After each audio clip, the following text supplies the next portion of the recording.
I really do hope that what has been presented here so far will resonate or has resonated with you, even if it's just a single line. Now, we're just going to bring things all together in this final session.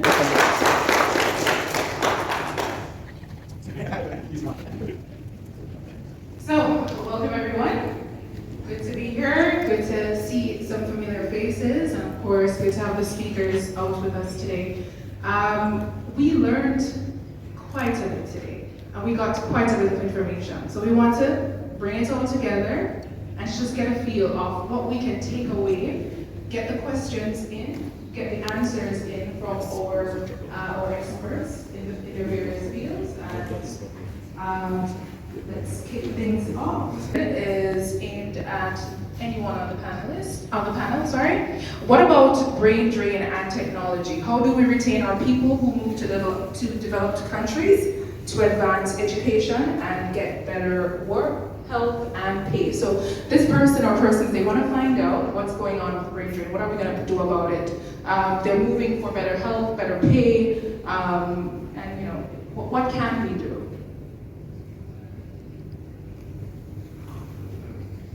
Thanks. Good afternoon, everyone. The good thing is that technology has made brain drain less of an issue than it was before. Because it's, even if you're located in Germany, Australia, South Africa, wherever you're located, you can still interact in real time with St. Lucia. And on any project, you can collaborate. Technology has made that a lot easier. For example, I remember when I was in the Ministry of Information Broadcasting, we had responsibility for telecommunications. Someone that we collaborated with very frequently was J.E.B. Samuel. I don't know if you know J.E.B, but J.E.B is very good in cybersecurity. J.E.B is one of our cybersecurity experts, and my ministry worked very closely with J.E.B. Either remotely or on a couple of occasions. J.E.B came back down to St. Lucia and did some work with us in looking at cybersecurity protocols. So brain drain is always an issue. We're a small country, 175,000 people. We are a population that is very keen on advancing ourselves. Solutions are known for that, not just within the University of the West Indies, but outside. We place a very high premium on education, and unfortunately, our economy and our society is not large enough to absorb everyone. So there are people who will leave, there are people who will leave temporarily, there are people who will leave permanently. But I think the good thing that technology does is that it makes it possible for all of these people in some way, shape, or form to collaborate. Now, there's some skills that you can't really, if somebody's a carpenter or a timer, technology doesn't allow them to collaborate.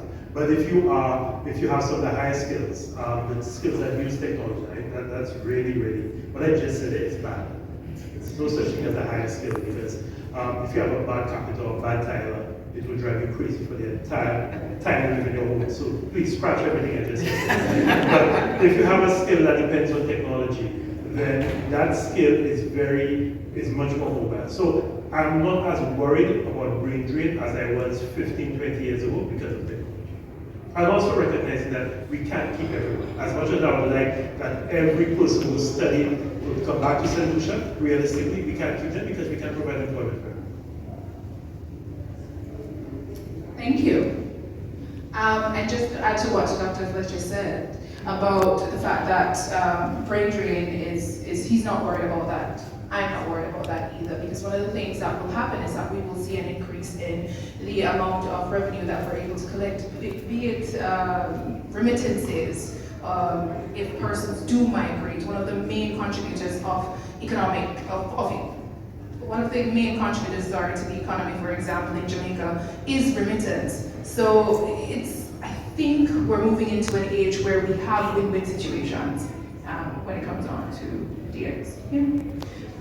All right. So the next question is aimed at Dr. Fletcher. With your background on sustainability, what are your views with regards to getting rid of end-of-life technologies, for example, non-EV vehicles? Also, with EV vehicles' reliance on the grid, are they really a step forward?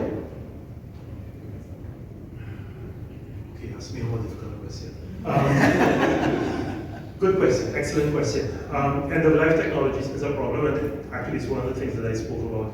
It's end-of-life, regenerating waste, both with technology making less fossil fuels to generate electricity than you would with the IC. So our other question is aimed at anyone on the panel. This surrounds fears of AI. A person's wondering what's going to happen to their jobs. Anyone?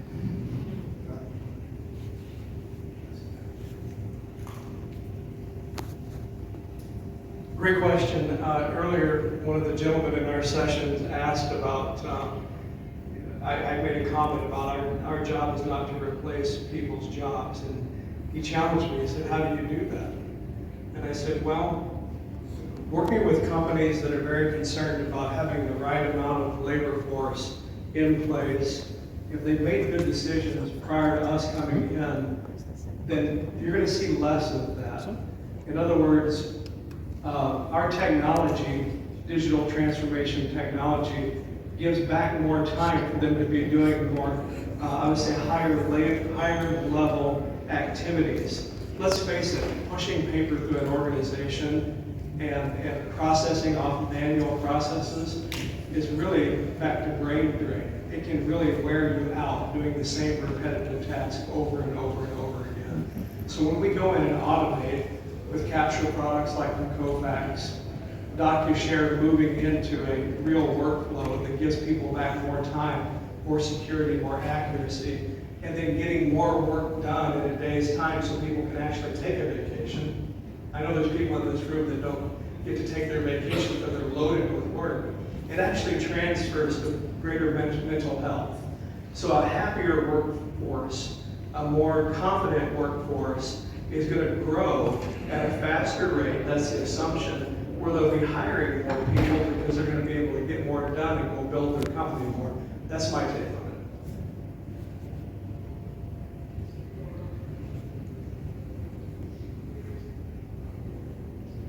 Good. Thank you so much, Gary. And just to add to what Gary mentioned, should we be scared of AI? Maybe we should be, but probably we should be if it is that we are not learning, unlearning, and upskilling ourselves. I heard Dr. Fletcher mention this morning that AI, for example, ChatGPT is great for researching, a research assistant, but in using that tool ever so often, one of the things that I realized is that writing prompts is really important, being able to get as precise as possible at what it is that you're looking for. So for example, an area of employment that I think is going to come up very soon is someone that's able to write prompts, a prompt writer. What heading it's going to come on or what career it's going to be called, I don't know. But I think coming up very soon is someone that's going to be able, there are some people that are very good at writing prompts. It's going to be an area to look into. So I would say, don't be afraid, but be afraid if you're not willing to learn, if you're not willing to upskill yourself, because the possibilities for creativity is endless. It's a disruptor, but it's a disruptor in such a good way. We're getting a new way of working, a new way of being, and we should embrace that and not fear it. Fear is going to be the thing that pulls us back, right? Next question coming up.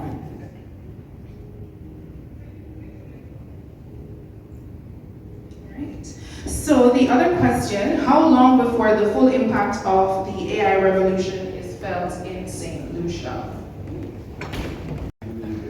That is a very interesting question. Honestly, I don't know, because I think it'll be felt in some areas quicker than it's felt in other areas. Just to piggyback on what Tenesha said, the most important element in all of this is our education system, and it's what worries me the most. Because, going back to the presentation that I did this morning about how quickly knowledge is expanding, how quickly new knowledge is coming up, how jobs that, as Tenesha said, writing prompts, that's something that you could not even explain to someone 5 or 10 years ago what that would mean.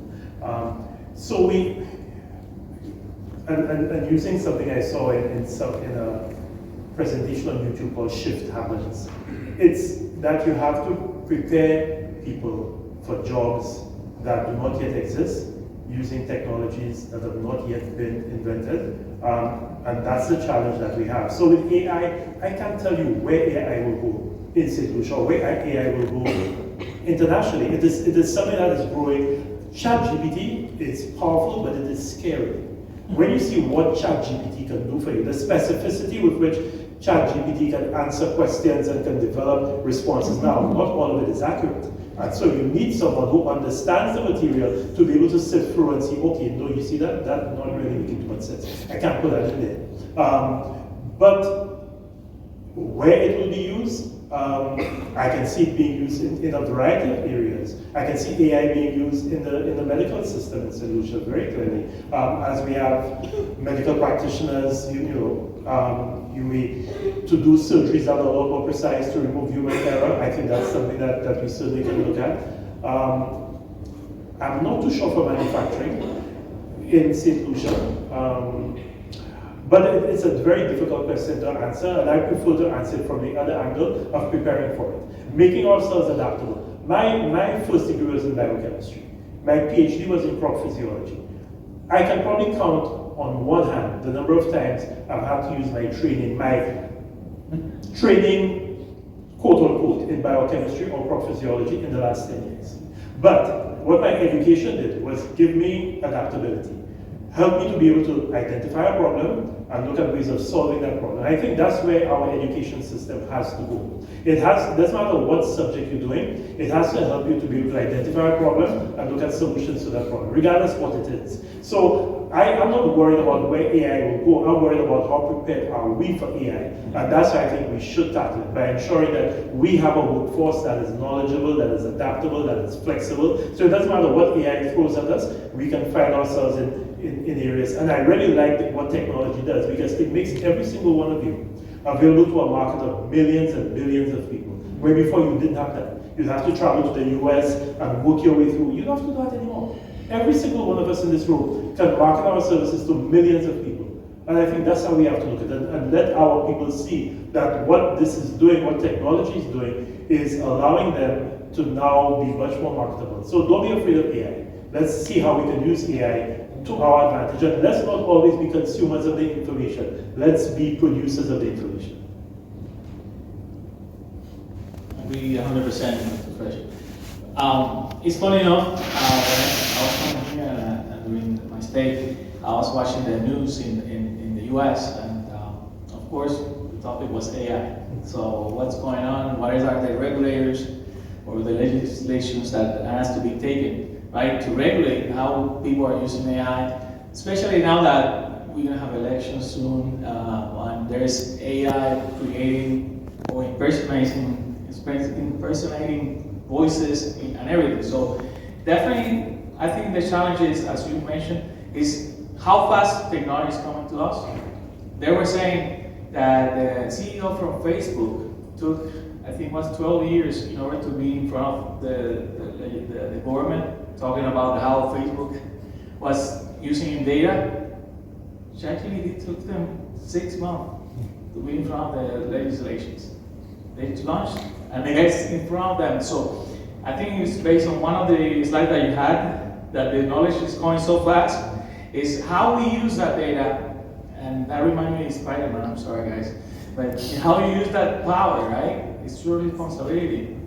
You know, it can be that power of technology, how we use it needs to be responsible done. So the government has to help, we have to help, but I see AI used in many places. I know Microsoft is incorporating this into many of their applications. We are in Xerox creating applications on how we can help our customers to classify documents automatically with AI and machine learning. So this is something that is here to stay. We just need to be cautious and being able to use it in the correct way. I'm telling you, my kids use ChatGPT, and I need to look at what they write essays for school. I need to be much on that. So again, it's up to us, and of course, with the help of governments and local governments, we will be able to put us in a different level and technology-wise. Just to say one more thing, I did a presentation recently recently, ECCB had something. I did a 15-minute presentation, and I edited it with a summary by human power of 1 minute of everything that I said. So I created this human power. Her name was Keisha, not Keisha from Bangkok, but Keisha. In front of the Mendoza, she did a 1 minute summary of everything that I said for 15 minutes. So I ended by saying, Keisha will probably replace me in 10, 15 years' time. And these are things that you have to prepare for. You just have to make sure that maybe by then, I'll be told I'll be retired doing something else, or I'll have all my skills in something else. So when Keisha has replaced me there, I can do something that Keisha has not yet gotten able to do. Thank you. So the key is preparation, is what I'm hearing. Be prepared. Good. So, next question. Do you have any tips on how to ease those persons' fears who fear technology into accepting its benefits, particularly when the work involves collection of confidential personal data from our clients? So I get the feeling this person wants to know about how confidential is their information, how safe is it when they hand it over to a bank or an insurance company or the government? How safe is it? Yeah, so, your documents right now today with encryption isn't something that was available before, right? So we need to embrace the technology, just as the doctor was saying. If I have a piece of paper in a filing cabinet, that's not very secure. Anybody can walk up and grab that paper and it's gone and all the data is there. But I can take a document, put a password on it, I can encrypt that document, 256-bit encryption, and you got to really be a good hacker to get through and understand what my love letter said. So what I'm getting at is we need to embrace, not fear. The security is there, the ability to secure documents. When we send something to a bank, the URL, when that URL is HTTPS, that bad boy's encrypted from end to end. You can grab that in the middle, but it doesn't mean something. There's a key at the beginning and a key at the end. If you grab what's in the middle, it's garbage. So security is there. The ability to protect your documents and secure them are there. The problem that we really need to focus our clients on is to get that mentality away from being scared of that digital document and have them really fear that piece of paper.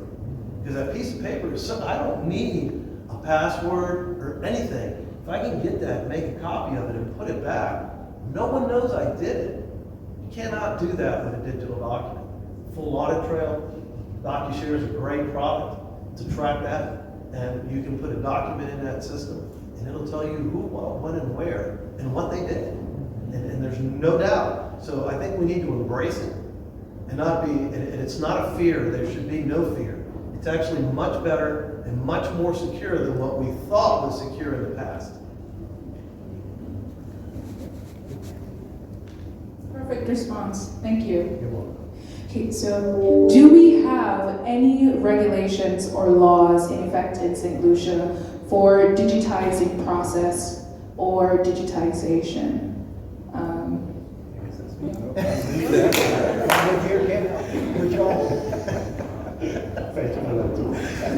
We do have some laws in draft form. It's been a while. I mean, I was last time in the Senate 2016, so that's 7 years ago.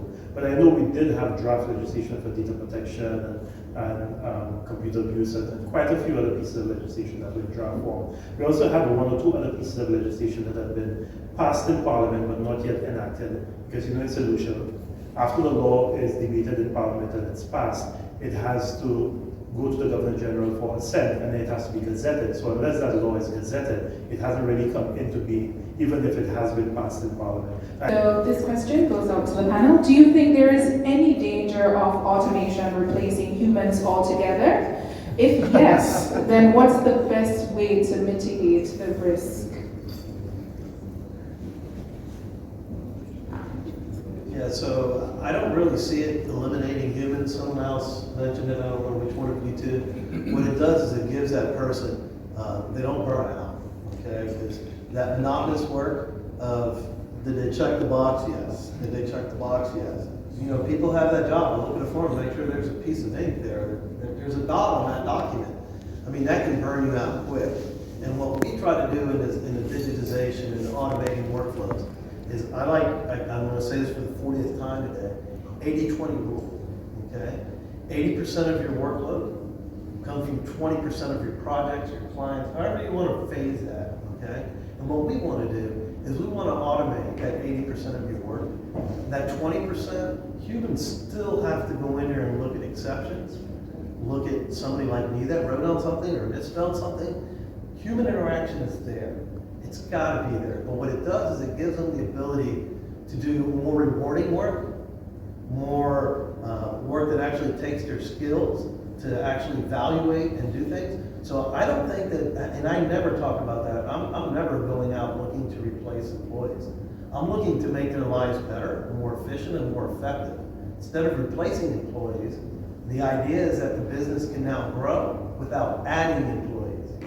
Different perspective, same solution. So if your business can do more business, they need more employees. Therefore, the people that are doing less can start picking up other tasks. And it's, the organization does more with less. And I think we've all heard that in the meetings today, doing more with less. And I think it brings it right back around to that. And I'll just add on a little bit there. You're always going to have humans at the beginning, and you're always going to have humans at the end. You're never going to replace humans with automation and processes. You're going to have to make both ends of the spectrum. Thank you. So, this question I particularly like. Is AI safe to use with all the legal implications and plagiarism regulations? Joel, your children writing their essays. I know. Anyone wants to take this? I'll talk a little bit about how we've approached AI from perspective of learning development within Xerox. I don't know about the legal perspective of it, but what we found is that by using artificial intelligence and the information that we get put into it, and then use that information to support learning and developing of individuals within Xerox and our customers, is quite a strong, referenceable way of dealing with the information that we're getting. So let me give you an example. We can take information that we're getting about products and customer feedback and customer information that we're getting, put it into artificial intelligence, use it within our learning that we're doing with our salespeople and our customer training and so on and so forth, and it strengthens the messaging that we're giving around it. So I think, as everyone's been saying, is provided we use the information in a correct, safe manner, and something that we're using to make sure that it's not misinformation or disinformation of things that we're hearing that way, it can be used in the right way.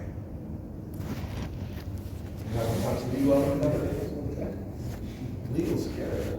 That's why I tried to soften it a little bit. Actually,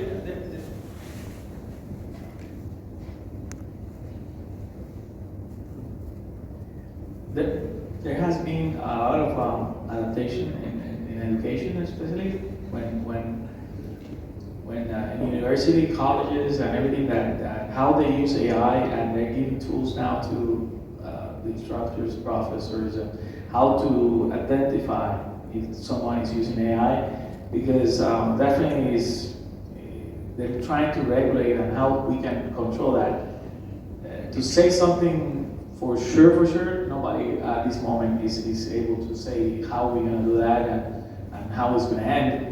But definitely, as everybody's saying, it's up to us. It's up to us to how to use this technology and empower that technology and make it positive outcomes.